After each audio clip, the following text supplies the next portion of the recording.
superior ser demitido. Amém? Então, se você tendo o Espírito dentro de si, não tem como, ainda mais se você ora em línguas, você orar fora da vontade. A questão é, você está orando ao Pai em nome de Jesus? A questão não é se está alinhado ou não com a vontade, porque você é filho, a mesma natureza, a mesma vida, a vida eterna dentro de você. A questão é, Deus está ouvindo ou não está ouvindo a sua oração? E como é que eu sei se Ele está ouvindo ou se Ele não está ouvindo? Basta seguir o padrão. Se você está orando ao Pai em nome de Jesus, Ele está ouvindo. E o versículo 15 vai dizer que essa é a convicção que temos. Se Ele nos ouve, estamos certos de que obtemos. Você ora ao Pai em nome de Jesus. Voltando para João 16, versículo 23, ele disse, naquele dia vocês não me pedirão nada, em verdade lhes digo, se pedirem alguma coisa em meu nome, Ele concederá. Peçam e receberão. Ah, então tá bom, Samico, agora eu entendi então. Então é assim, eu peço ao Pai em nome de Jesus. Aí, quando eu peço ao Pai em nome de Jesus, o Pai olha para Jesus e diz, e aí? Aí Jesus diz... Você sabia que tem muita gente que acha que é assim? Tem muita gente que, quando a Bíblia diz que só há um mediador entre Deus e o homem, Jesus, as pessoas acham que Jesus, o trabalho de Jesus no céu, é ficar lá assinando autorização de oração e de pedido. Porque eu peço ao Pai em nome de Jesus. Ei, lembra que eu te falei que eu posso estar numa praia e você usar a procuração no meu nome? Jesus não fica dizendo, Pai, eu a garanto. Eu seguro, pode ir, pode ir. Ele não vai ficar dizendo isso não, irmão. Quer que eu prove? João 16, abre lá. João 16, versículo 26. João capítulo 16, versículo 26. Esse versículo, irmão, que a gente vai ler aqui, ele é suficiente para acabar com a mentalidade dos nossos irmãos católicos, que acreditam que tem que pedir a algum santo, que tem que pedir a Maria. Você percebeu que eu chamei de irmãos católicos?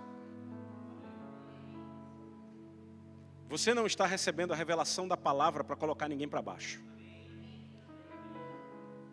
E eu falo pelo Espírito. Naquele churrasco de família, seu cunhado, se ele for católico, não acredite, não leve para ele jugo, peso, leve amor. Chegue para ele e diga, querido cunhado, só isso já é prova de amor, irmão. Chamar seu cunhado de querido cunhado, entenda, já é uma prova de amor grande. Querido cunhado, deixa eu te dizer, existe algo superior ao que você vive. Você gostaria de receber e conversa com ele.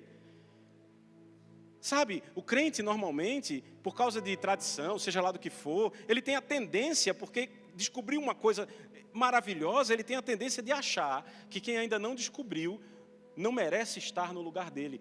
Ei, Deus enviou o Filho porque amou o mundo, não os crentes. Mas volta para o assunto, Samico. João capítulo 16, versículo 26. Naquele dia, vocês pedirão em meu... E não lhes digo que pedirei ao Pai em favor de vocês. O que Jesus está dizendo é, vocês não precisam que eu fale com o papai o que vocês me pediram. Mas Jesus nunca vai dizer uma coisa sem explicar. Versículo 27. Porque o próprio Pai os ama. Então o que Jesus está dizendo é assim, maninho, maninha, eu não preciso falar com o papai quando tu pedir a ele. Ele te ama tanto quanto me ama. Pede a ele, ele vai fazer. Aleluia. Use o nome, irmão.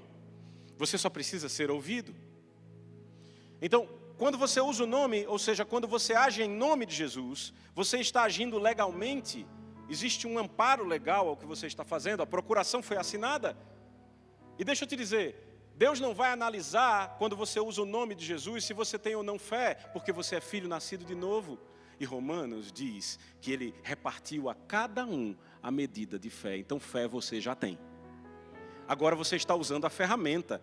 Porque você só poderia ter usado o nome porque tem a ferramenta. Ou porque tem a fé. Você está acompanhando isso? Ele já te deu a fé. A fé você já tem. E aí você diz assim, ora, mas eu tenho pedido e não recebi. Bem, quem disse que você não recebeu?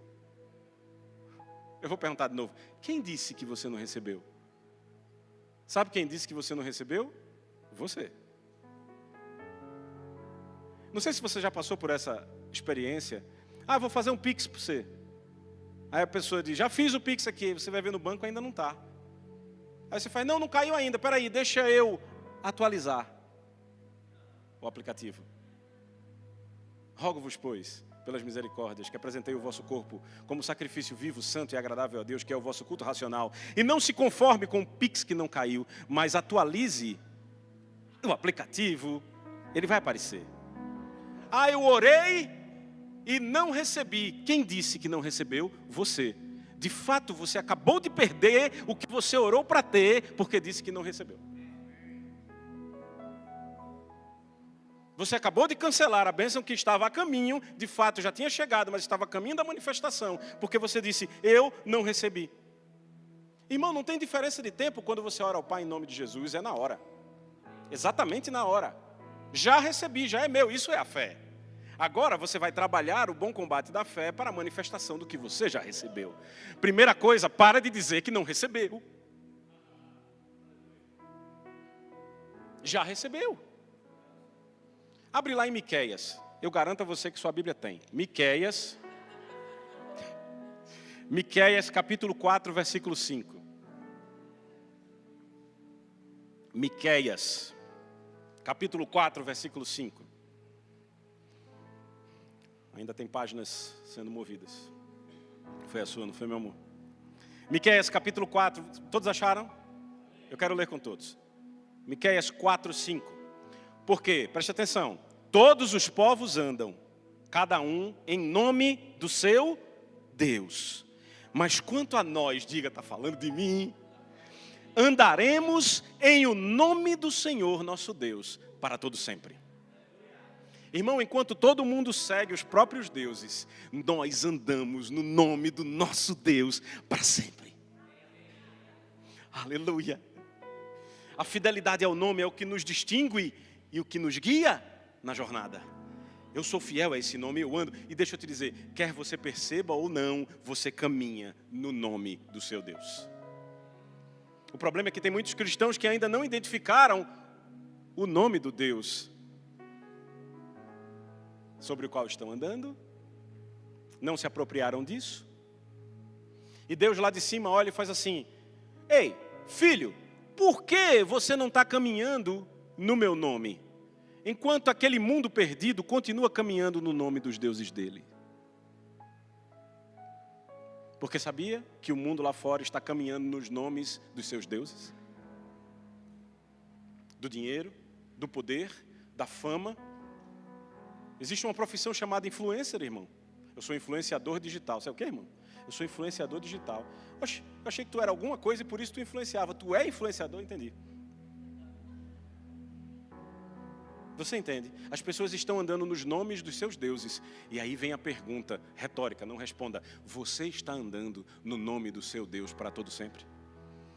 Você está fazendo tudo, quer em ação, quer em pensamento, em nome de Jesus? Você está em João, não está? Lembra que eu pedi para você marcar? Vai para João 15. João capítulo 15. Aleluia, estamos juntos. Você está aqui? João capítulo 15, versículo 5 diz assim, eu sou a videira, vocês os ramos, quem permanece em mim e eu nele, esse dá muito fruto. Esse dá muito o quê? Lembra que eu te falei? Isso aqui tudo, irmão, é a respeito de fruto, é a respeito de obras, é a respeito de fruto. Veja, ele diz, para que esse dá muito fruto, porque sem mim nada podeis fazer. Quando Jesus diz, eu sou a videira, ele está dizendo, olha, eu sou o caule e vocês são os ramos. Eu sou o caule e vocês são os ramos. O fruto não nasce no caule, o fruto nasce no ramo. O propósito são os frutos. Você lembra, Gálatas capítulo 5, versículo 22, vai dizer que o fruto do Espírito é amor e vai começar a dar várias faces desse fruto. E aí, na sua Bíblia, esse Espírito está com letra maiúscula. Isso é um erro de tradução. Não deveria estar com letra maiúscula. Porque no original não tem maiúsculo e minúsculo. O tradutor, ou a equipe dos tradutores, decidiram por contexto que aquilo era o Espírito Santo. Mas nunca foi. Porque se o fruto do Espírito fosse o fruto do Espírito Santo, que esforço e que papel você desempenharia? Afinal de contas, é o fruto do Espírito Santo. Eu só saio do caminho e ele faz. Não, existe uma ação que você tem que realizar. Os frutos, não é um fruto? O Espírito é a seiva. Você dá o fruto. Você está aqui? Então, o caule sustenta os ramos. E Jesus está dizendo, eu sou o caule, eu sou a videira. Veja, eu quero trazer aqui bem rapidamente um princípio, e eu peço que você preste atenção nisso, porque muitas vezes nós ficamos presos numa realidade menor do todo que nos é oferecido. É como uma luz. Se eu posso apagar... E eu vejo ali, por exemplo, e você não precisa olhar, mas tem certos ambientes que tem uma luz mais fraca. É uma luz menor. E tem luzes maiores. Você percebe que tudo é luz. Tudo é bom e tudo é luz. Só que existe uma intensidade, existe uma ação dessa luz maior e menor. Você sabia que existem verdades maiores e menores? Existem verdades que estão incluídas. Lembre-se, todo o menor está incluído no maior. Quando se trata da natureza das coisas, o menor está incluído no maior. Então, muitas vezes, por exemplo, e eu brinco várias vezes, quando as pessoas dizem assim, não, porque eu sou bendito ao entrar, bendito ao sair, para a direita, para a esquerda, por todo lado. Isso está lícito, irmão, está tudo certo. É Bíblia, está tudo certo, você tem direito, é isso mesmo. Só que isso é uma verdade menor. Porque isso foi para Moisés. Você está muito acima. A sua aliança é promulgada, é realizada e estabelecida em superiores promessas. Então veja, por que eu vou ficar preso a Moisés se eu tenho algo superior? Eu honro tudo que Deus fez a Moisés, mas eu tenho o que ele tem mais. Verdades menores e verdades maiores. Veja, você pode dizer assim, eu sou um representante de Deus, é verdade. Você é um representante de Deus. Mas ser o ramo da videira é uma realidade maior.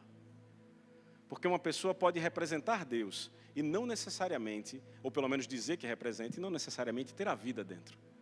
A Bíblia está dizendo que você tem a vida, flui a mesma vida de Deus. Essas coisas digo para que você saiba que você tem a vida. Isso é superior a ser apenas um representante. Ou dizer que é. Veja, quando Jesus está dizendo, eu sou a videira e você os ramos, isso é uma conexão íntima que ele está trazendo. Ele está falando de unidade aqui. Existe uma profundidade e um nível superior de relação. E estamos falando do nome de Jesus. Mas eu quero que você entenda que esse compartilhamento da vida era o que importava. No Antigo Testamento, os profetas representavam Deus, ou não? Eles tinham a vida dentro? Não. Eles tinham o Espírito sobre, mas não tinham vida dentro. Você quer dizer para mim que eu tenho, vamos dizer assim, a mesma capacidade de Elias e Eliseu? Eu tenho, mas eu tenho muito mais. Você tem muito mais. Elias e Eliseu não tinham o nome de Jesus, eles não sabiam nem quem era Jesus. E vai ver o que eles fizeram. Já parou para pensar? Muitas vezes nós admiramos os feitos desses grandes homens de Deus, mas quando você vai ler Hebreus, você vai ver que esses mesmos grandes homens morreram crendo, não alcançaram o que você hoje tem. É um nível elevado, irmão.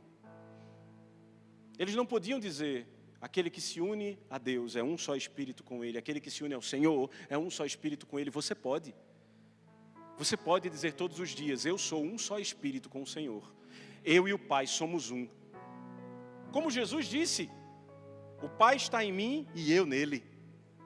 Está falando de você, você falando. Lembra Jesus se equiparando a você e você se identificando com Jesus?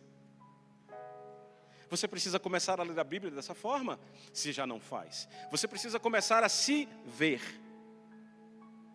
Eis que a virgem conceberá e dará à luz um filho, e o seu nome será Emanuel, Deus conosco. E você diz, uau, isso é bom demais, Deus conosco, mas é uma verdade menor, já passou. Como assim? Cristo em você, não com você. Em você. Eu acho que você ainda não entendeu. Não é com você, é em você. Emanuel era Deus conosco, era Jesus com os homens na terra. Ele foi e enviou o Espírito para que Cristo agora estivesse em você. Isso é uma verdade maior. Isso é a realidade hoje na sua vida.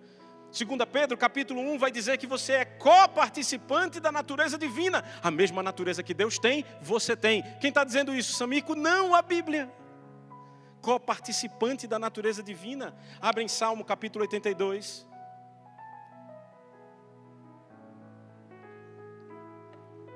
Ontem eu estava orando em línguas, preparando essa ministração, e eu disse, Espírito Santo, eu vou enfiar o pé na jaca. Ele disse, você vai enfiar o pé na jaca.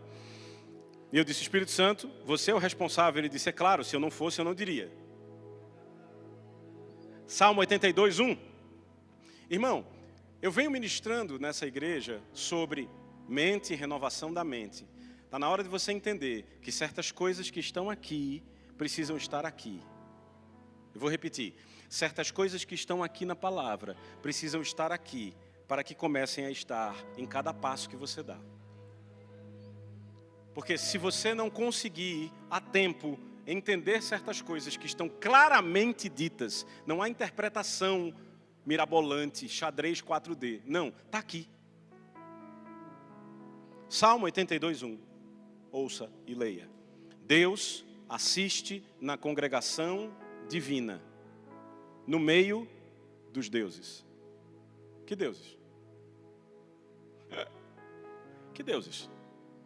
Zeus, Marte, Mercúrio. Você acha mesmo que Deus ia comungar com esses deuses? Alô? Você acha mesmo? Não, tem umas entidades da Umbanda. Você acha mesmo? Deus habita na congregação divina, no meio dos deuses. Paulo disse que o Deus não existe, ele não é nada. O Deus não é nada, é o Deus com D minúsculo. Aqueles deuses que os gregos adoravam, ele disse, os deuses não são nada. Deus habita no meio do nada, irmão? Alô? Você pode responder. Deus habita no meio do nada, irmão? Deus assiste na congregação divina, no meio dos deuses, estabelece o seu julgamento. Versículo 5. Eles nada sabem. O mundo lá fora, nada sabem, nada entendem, vagueiam em trevas. E deixa eu te dizer, isso aqui não é só o mundo lá fora. Muitas vezes é a igreja aqui dentro, que ainda nada sabe, que ainda nada entende, que continua tateando para ver se entende o que já está dentro. Vacilam todos os fundamentos da terra. Eu disse, foi Tiago Samico que disse isso? Não, foi o pastor Lucas que disse. Não, Deus está dizendo, eu disse, sois deuses, sois todos filhos do Altíssimo. Jesus repetiu isso aos fariseus. Jesus, irmão, não eu, repetiu isso aos fariseus. Jesus foi morto por causa disso. Jesus foi morto porque quando ele disse, eu sou o Filho de Deus, ele estava dizendo, eu sou Deus. Eu tenho a mesma natureza de Deus. Eu acabei de te dizer que 2 Pedro, capítulo 1, versículos 3 e 4, diz que você tem a natureza de Deus. Salmo 82 está dizendo que você é Deus e é filho do Altíssimo. Ah, mas peraí, Samico, isso é demais para a minha cabeça. Não é demais para a sua cabeça, porque você não precisa entender com a cabeça. Você só precisa viver com o Espírito. Aí você vai renovando aos poucos.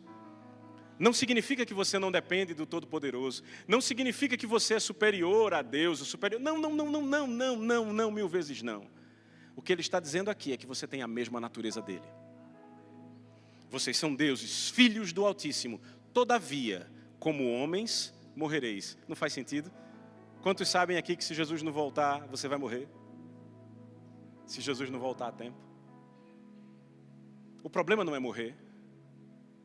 O problema é morrer como homem. Como homens, morrereis. Como homens. Que tal morrer como filho de Deus? Dominando, exercendo domínio no nome de Jesus. E dizendo o que quer que seja, como quer que seja, e vendo ser como você disse, porque o nome lhe foi dado. Irmão, estou falando de domínio. Isso é domínio compartilhado. O domínio de Deus compartilhado com os filhos. Seu domínio. A minha filha tem domínio compartilhado de tudo que é meu. Ela tem direito e acesso a tudo que é meu. Ela não precisa ficar o tempo todo dizendo, pai eu posso, vai lá filha e faz, vai lá e pega. Você é minha filha, mesma natureza, domínio compartilhado. o nome de Jesus é o que te dá o direito de usar o poder que já é seu. João 14:10, Jesus diz: não creis que eu estou no Pai e o Pai está em mim? Veja, isso aqui é uma unidade, irmão. Ele está falando, eu estou no Pai e o Pai está em mim. Você tem essa consciência de que você está no Pai e o Pai está em você? Você precisa ter, porque Jesus tinha. Entenda, João 13, 14, 15, 16 foram os últimos ensinamentos de Jesus na terra antes de ser crucificado. Ele estava falando de coisas e revelações que diziam respeito à unidade. E se você for procurar os outros evangelhos, Mateus, Marcos, Lucas, eles não falam nada disso. Só João conseguiu captar essa unidade, esse ensino sobre unidade. Os outros evangelhos, eles estavam preocupados, interessados muito mais na aliança. E eu repito, eu não tenho nada contra a aliança. A aliança é lícita, é verdade, está na Bíblia, ela existe, glória a Deus. Mas João estava vendo outra coisa. Não é à toa que João não fala da ceia. Se você lê o livro de João, o Evangelho, ele não fala de ceia. Ele não ensina sobre a ceia. Mateus, Marcos, Lucas e João detalham a ceia, falam da ceia, da aliança firmada. João prefere falar da unidade. Eu e o Pai. Ele em mim e eu nele. Você precisa entender, irmão, que algumas pessoas diferentes, vivem coisas diferentes na mesma vida. Por quê? Porque decidem acessar coisas diferentes. Jesus disse, eu sou a videira e vocês são os ramos. Por que foi que Jesus disse isso tão próximo da crucificação? E por que os outros evangelistas, Mateus, Marcos, Lucas e João, não conseguiram captar isso de uma forma tão perfeita como João? Porque João estava focado no que Jesus estava de fato ensinando. Jesus não disse, nesse intervalo aí de João, de 14 a 16, que ele ia enviar o Espírito? E o que o Espírito faz, se não nos capacitar a sermos como Ele é? Exatamente, esse é o papel do Espírito Santo. As coisas, as obras que eu faço, vocês farão maiores, por quê? Porque eu vou para o Pai. Mas eu não vos deixarei órfãos, eu vou enviar o Espírito. Para quê? Para vocês fazerem as mesmas obras que eu faço e outras ainda maiores. Você está entendendo isso? Então veja bem, o que Jesus estava dizendo é, olha, eu aqui onde eu estou agora, Jesus tinha essa consciência e eu posso te provar, o tempo não deixa, mas depois se você quiser no final a gente conversa. Veja, ele esperou até o fim da sua vida terrena, o próximo do fim, para dizer, eu sou a videira e vocês são os ramos. Porque ele sabia que até aquele momento, ele era o ramo. A videira era Deus, irmão. Porque quem dava fruto naquele momento era Jesus. O ramo que brotou da raiz de Jessé. Um ramo. Ele disse, não sou eu que faço, o Pai que permanece em mim, é Ele que faz as obras. Eu dou esses frutos. E depois da ressurreição, Jesus de fato se torna a videira. Agora, hoje Ele é a videira e você é o ramo, os mesmos frutos que quando Ele era ramo Ele dava. Agora cabe a você dar, e deixa eu te dizer, frutos ainda maiores. Você entende isso? Eu sou a videira, vocês são os ramos. Ele está falando de unidade. Abre lá em Colossenses, capítulo 3, versículo 17, o louvor já pode subir.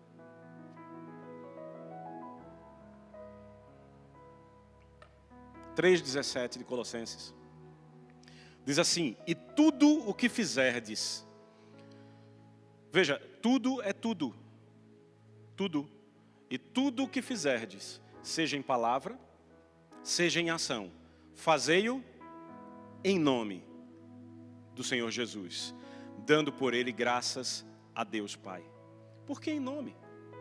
Porque tudo que eu faço em nome de Jesus. Porque eu sou um com Ele, porque você é um com Ele, porque Ele é a videira e você é o ramo. Ei, a mesma vida que corre no ramo, no caule, corre no ramo. Você consegue entender? Não importa o tamanho da árvore, irmão. A mesma vida que corre no caule, se estende ao ramo, exatamente a mesma. Essas coisas vos tenho dito, para que saibais que vocês têm a vida eterna. A mesma vida que corria em Jesus e que vem do Pai das luzes, você tem hoje. As mesmas obras, por isso você realiza, e outras ainda maiores. Eu não vou entrar tanto em detalhes, mas existem 2 usos da expressão em nome de Jesus. Um deles é um canal. É como se o nome de Jesus fosse um canal pelo qual as coisas fluem. Quando você diz a uma pessoa que está endemoniada e você fala com o demônio que está por trás daquilo e diz, saia em nome de Jesus, você não está usando o nome como um canal. Você está usando o nome como um instrumento. É um selo. Quando você fala, saia em nome de Jesus, existe um selo envolvido nisso. E aquele demônio por trás daquela atuação vai olhar o selo e dizer, eu preciso sair, tem um selo aqui.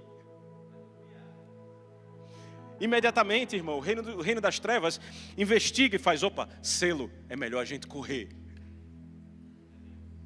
Você está entendendo isso? E hoje nós vamos encerrar esse momento de ministração com você, começando a usar o nome de Jesus, baseado no que a gente está conversando. Começando entendendo a autoridade, como a gente está conversando aqui. Começar a falar, saia, seja feito, aconteça, mude, em nome de Jesus. Pelo poder do Espírito Santo. Essa consciência é o que te faz ver. Imagine você acordar todos os dias com essa consciência, com essa mentalidade. Você só marca aí, depois você vai ler. Gênesis capítulo 19, versículo 25. Mude a luz pela qual você vê as coisas. Mude os óculos pelos quais você enxerga as coisas. Gênesis capítulo 19, 25 diz assim. Assim ele destruiu aquelas cidades e toda a planície com todos os habitantes das cidades e a vegetação. Está falando de Sodoma e Gomorra. Mas a mulher de Ló, lembra da mulher de Ló? O que aconteceu com a mulher de Ló? Ela virou um pilar, uma estátua, uma coluna de... Porque ela olhou para... Não foi? Mas a mulher de Ló olhou para trás e se transformou numa coluna de sal. Irmão, o versículo seguinte, o versículo 27, diz assim, na manhã seguinte, Abraão se levantou e voltou ao lugar onde tinha estado diante do Senhor, 28, e olhou para Sodoma e Gomorra. Por que é que Abraão olhou para o mesmo lugar da mulher de Ló e não morreu? Ei, a mulher olhou para Sodoma e Gomorra e virou estátua de sal. Por que que Abraão, na sequência do texto, olhou para o mesmo lugar e não virou uma estátua de sal? Por que que Abraão não morreu? Porque se os seus olhos forem bons, todo o seu corpo será bom. Porque ele estava olhando com os olhos da fé, o pai da fé, olhando pelos olhos da fé, olhando com os olhos de Deus. E isso define o seu destino. Como você olha para as coisas. Se você olha para as coisas seguindo os deuses daquelas coisas, como Miqueias disse, uma estátua de sal é o destino que nos espera. Mas se você olha com os olhos do Senhor, como Abraão olhou para o mesmo lugar e não morreu. É como você olha, irmão. É como você olha. Pessoas diferentes têm olhares diferentes pela mesma coisa, sobre a mesma coisa. Se com teu coração creres e com a boca confessares o Senhor Jesus. Se confessares Jesus como Senhor, por quê? Por que você não confessa Jesus como seu Salvador para ser salvo? Afinal de contas, estamos falando de salvação. Esse versículo é o versículo da salvação. É o versículo que a gente prega para o pessoal lá fora, para que eles se convertam. Romanos 10, 9. Se com a tua boca confessares Jesus como Senhor e em teu coração creres. Por que confessar como Senhor e não como Salvador? Porque é como você olha. Quando você confessa Jesus como Senhor, você está dizendo, você é o meu dono. Você não só me salvou, você me comprou, eu agora sou seu.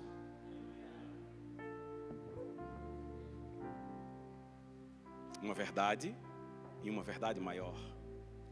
Fique de pé. Se você ora em línguas, você já pode começar. De fato, deixa eu te dizer, habitue-se a orar em línguas baixinho durante toda a ministração. Porque tem coisas que talvez eu fale aqui, que o Espírito me comunicou ontem, anteontem, e você ainda não consegue captar, porque é pelo Espírito, não pela mente.